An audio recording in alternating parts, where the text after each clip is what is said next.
therapist here at my office in Lausanne, Switzerland. It's 8:30 at night, Central European Summer Time.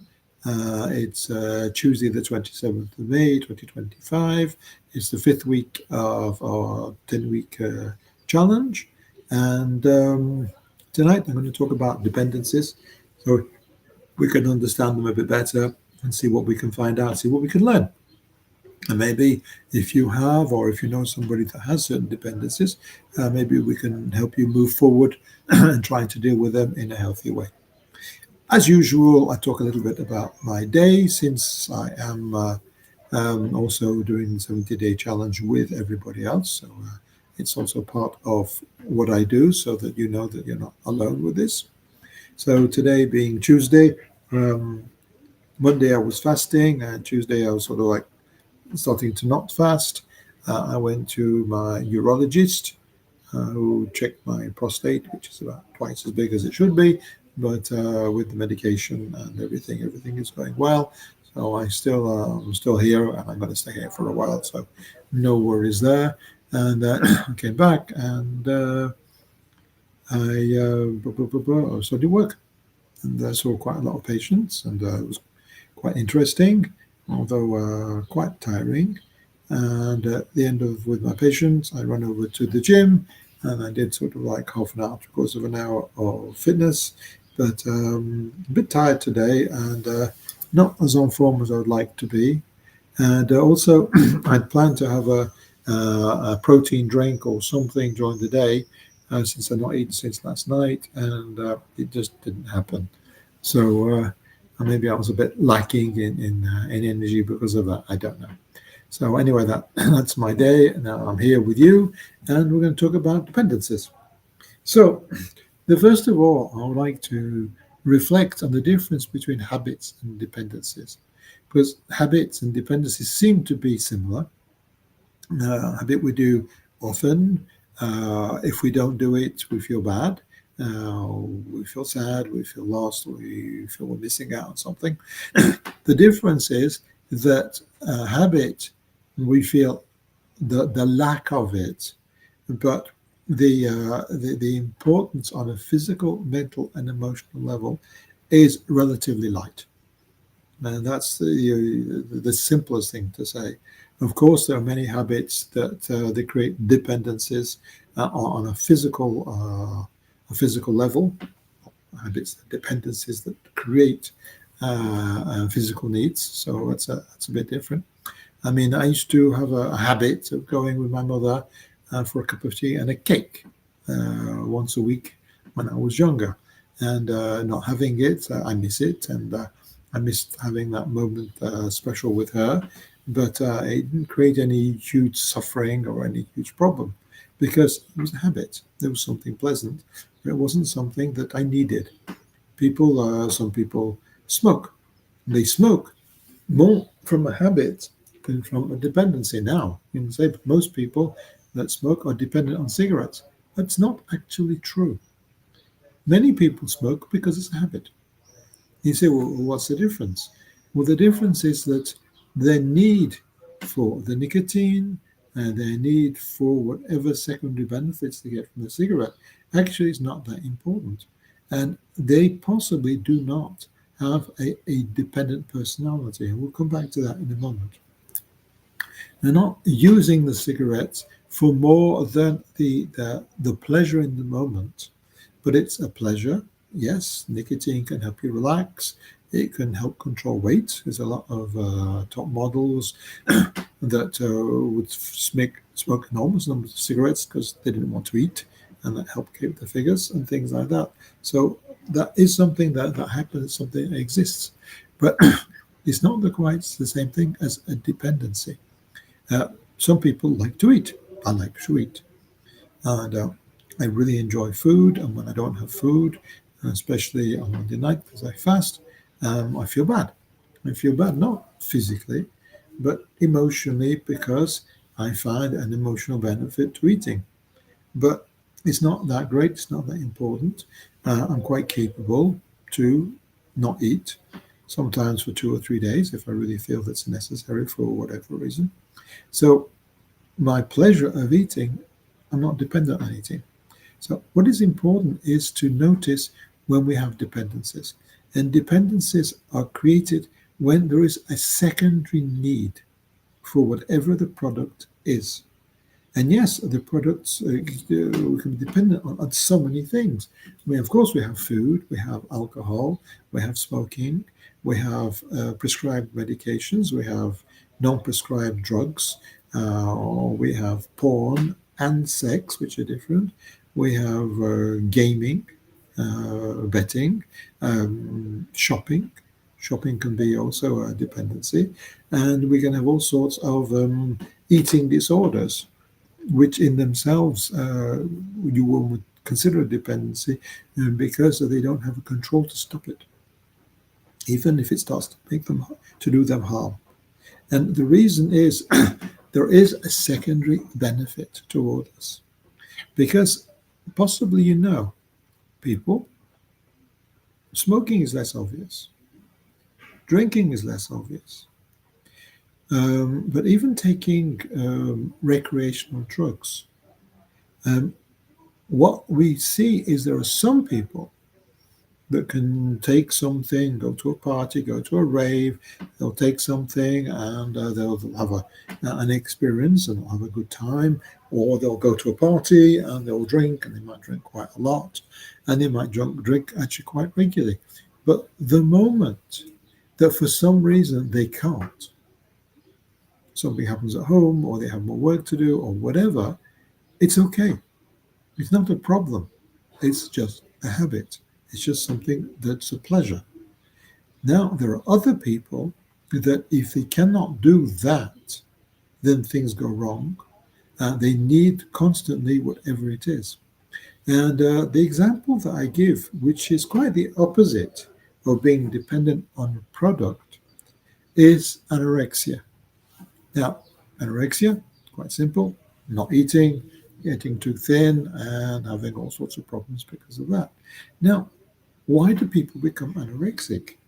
Now, that is a very interesting question because most anorexics begin their story of not eating the same way that many, many, many other people do.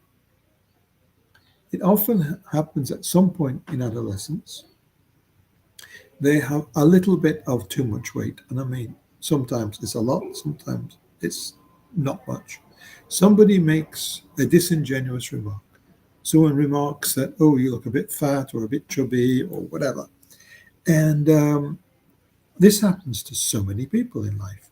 Or they look in the mirror and go, I'm too heavy, I'm too much. That's why I started the 70-day challenge, because I looked at myself, I thought, this is no good. I weighed myself, I was 100 kilos, 220 pounds, and I thought, shoot, that's not very good. I need to do something about it. So these anorexics, like many other people, they suddenly decide, oh, I need to diet. So what is the difference between Mr. and Mrs. anybody who starts a diet, loses a certain amount of weight, and then stops dieting, which is the most part of us? Many, many of us, men and women, have dieted over a period of time, often a lot. And we've always stopped dieting at some point and regained the weight back. The lucky ones, or the ones that have well organized themselves, they keep the weight stable, but they stop dieting. Why is it that an anorexic doesn't stop dieting? Why do they keep going, knowing in their intellect, knowing in the intelligence, because anorexics are often very intelligent. It's something that goes together with anorexia is actually intelligence. Then you find that a lot of anorexics are slightly above, if not a lot above, the usual intelligence level. And yet they don't seem to notice that they're doing themselves harm. And why do they have this blind spot? Why do they not succeed to notice that they're starting to get too thin, that they're getting less attractive, and they're doing harm to themselves? And the anorexics at some point, they're going to hospital, they're force fed, they come out, and then they continue. They don't change. They don't change because dependencies are based on people that are unhappy about something in their lives, either in their present lives or to do with trauma in the past that they never dealt with. And that is, if you like, that is the basis of every sort of dependency. Because you can have a habit, a bad habit of something, and you can, to some degree, become biologically dependent on the product. It's very possible. You just keep taking it because it's like we will all go for a drink, and eventually you think, if I don't have a drink tonight, I'm going to feel bad. But if these people are the people that quite easily stop. I had a conversation with a patient today, and she informed me that her husband has decided to stop smoking. He's been smoking 20 cigarettes a day. He decided to stop smoking, so he stopped. That's it. He stopped. He just decided, no good for him anymore. He needed to stop smoking. Stop smoking. Now, how is it? You know, we hear about people being dependent on nicotine and habits of this and that. How can someone stop smoking 20 cigarettes a day in one go? Why? Because they're not psychologically, emotionally dependent on the cigarettes. And although physically there is a dependence on the nicotine, it's obviously not that great that people can't stop. And I know many stories of people that have just decided to stop, and they were smoking 20, 30, 40 cigarettes a day, and they just stopped because they don't have an emotional, psychological dependency on the experience. And that is the main difference. That's the differentiator, is that people are compensating for something that's lacking in their lives. Now, if you actually look carefully at what they're actually doing to compensate, then you can maybe get an idea of what is the root cause, what has happened in their lives, and maybe what is still happening in their lives. So they need to do this. One of my patients um, was incapable to defend herself. She had a very overbearing mother and father. Both of them, they were both very high achievers, and they both sort of put a lot of pressure on her and her two sisters. There's a story about a lot of sisters, by the way, and her two sisters. And she just eventually she ran away because she couldn't cope anymore with the expectations of her parents, and she wasn't allowed to argue. They were quite strict. And so she came to Switzerland and she got married. And she married a really, really easygoing guy. So easygoing. She said, at last, I'm with someone that won't force me, that won't pressure me, that won't give me a hard time. Really, really nice person. Unfortunately, he has three sisters. And the three sisters have always been the princesses of the family. They were treated by the parents as princesses, and he was like the page boy. He was the youngest. And so it used to be fun. He was the page boy, and he'd say, I want this and I want that, blah, blah, blah. And it was a joke. It was a joke that he would do everything for them. He carried on in life. He did his studies. He got a good job. And yet the three sisters still have the habit of being able to call him at any point to do anything they wanted, or would come and stay and expect him and his wife to look after them. And the wife, who came from a good family with a good education, she didn't like this, but she wasn't capable to defend herself. And see where this is going, I presume. So she would get upset, she would get angry, but she was not capable to say anything. And if she did say something to her husband, he would say, what are you making a big fuss of? It's no big deal, because for him, it was just normal to be abused by his sisters He just liked them there, and he was happy for them, and they were fun and attractive and successful. So the fact that they were there and they come to visit him, the little brother, for him it was all good. So the patient couldn't defend herself.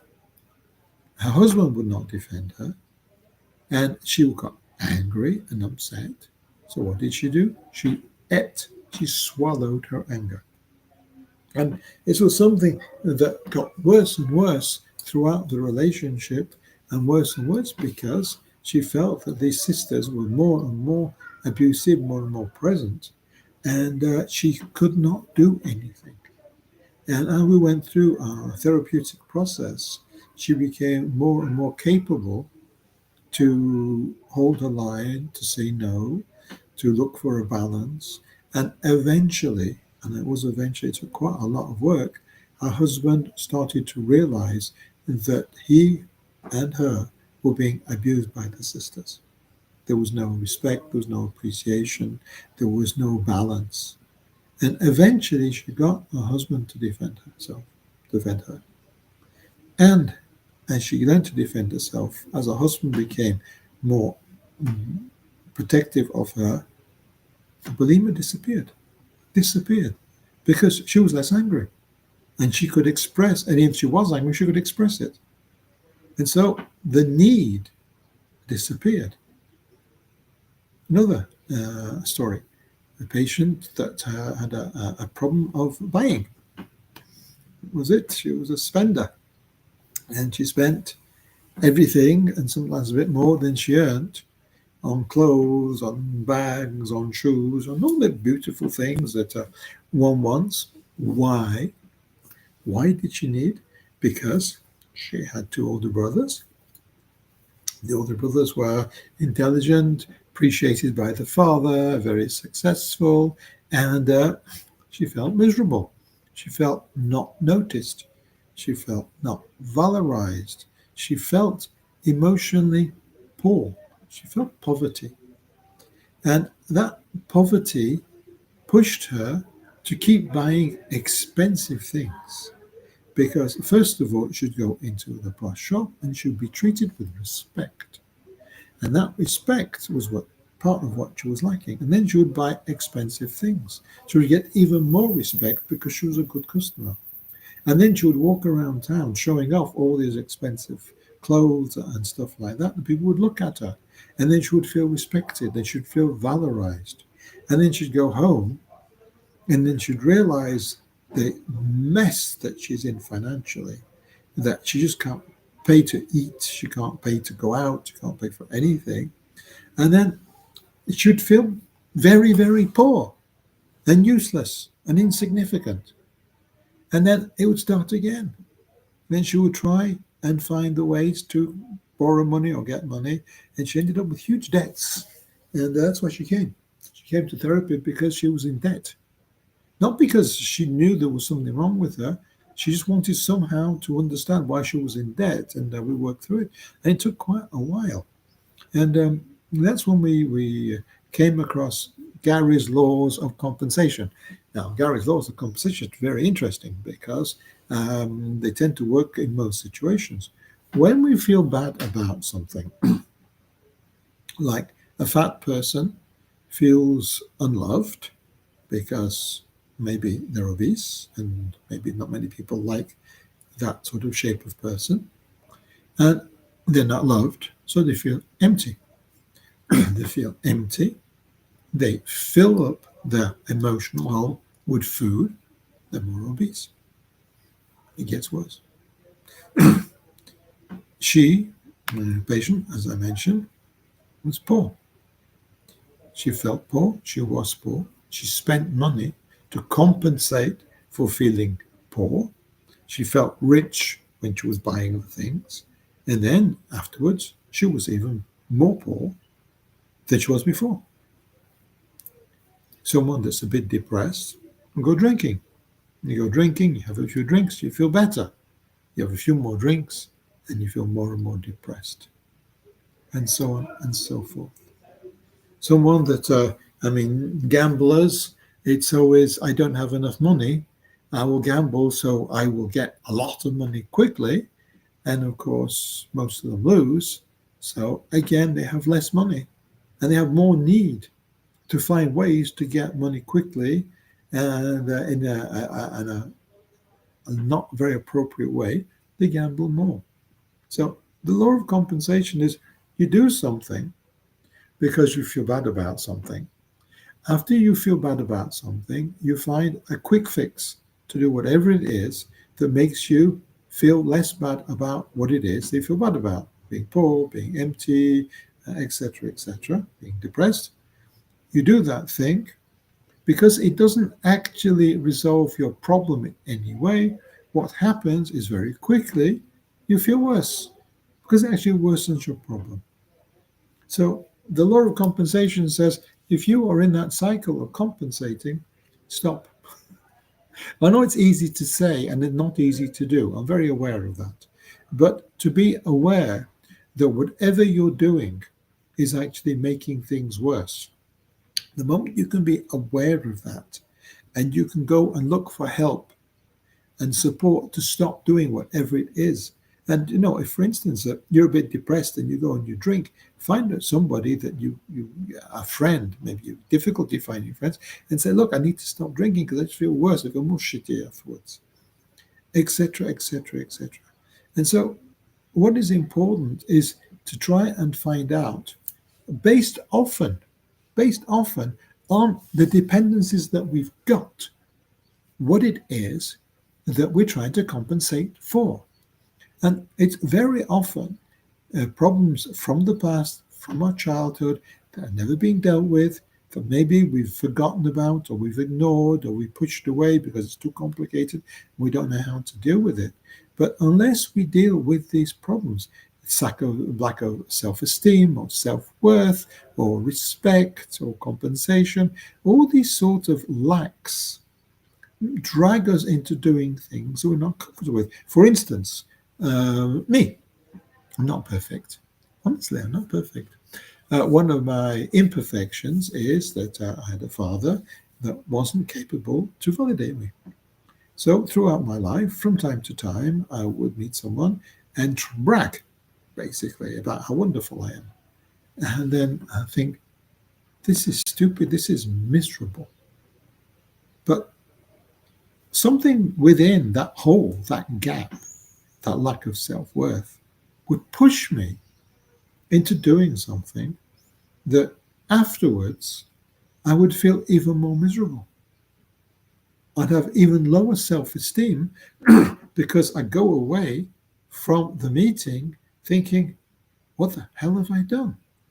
I met someone, and other than making a decent relationship with them and talking to them, talking about themselves and having a normal adult conversation, like a child, they say, look at me, aren't I wonderful, aren't I wonderful, aren't I great? And of course, it's like, oh my God, who's that or what's that? Then I walk away and go, I'm not wonderful. Look at the mess I made. How immature, how inadequate, how much I have missed an opportunity to make a decent contact with someone who could, as things go on, give me some validation, give me some appreciation. But no, the need destroyed it, kamikazed it. And these are the problems that we have when we need something, when we miss something. We try and find in the wrong places what we need to complete our lacks. And when we look in the wrong places, you can guarantee there's a very, very high probability it's exactly not what we should be doing. It's quite the opposite. So if you are finding that you're having difficulties with your dependencies, with these bad habits, if you want to go back to that, and that you can't move away from, the first thing to do is to say, there is something in me that's lacking. Now, it might not be just you. It might be your environment. It might be, as I said, with this woman, her husband was also not supportive of her. Sometimes I have a lot of patients that are in jobs that they're not happy with, they're not dealing well with, and they're trying to compensate once trying this job, and they're trying to work harder and trying to make it work. But in that situation, you more than likely find out that the person facing them will not give them the validation that they're looking for. They'll not make them feel safe. And everything they do, because they push it and because they're maybe a little bit inadequate or inappropriate, they get less of that confirmation that they're looking for, and they keep doing it. And it just keeps happening. So if you find yourself in a habit of dependency, question yourself and say, what am I doing that is actually reinforcing that dependency? And ask yourself what else you could offer yourself as a reward if you move away from that. It's incredibly important. How can I move away from this dependency? By offering myself something of value for me.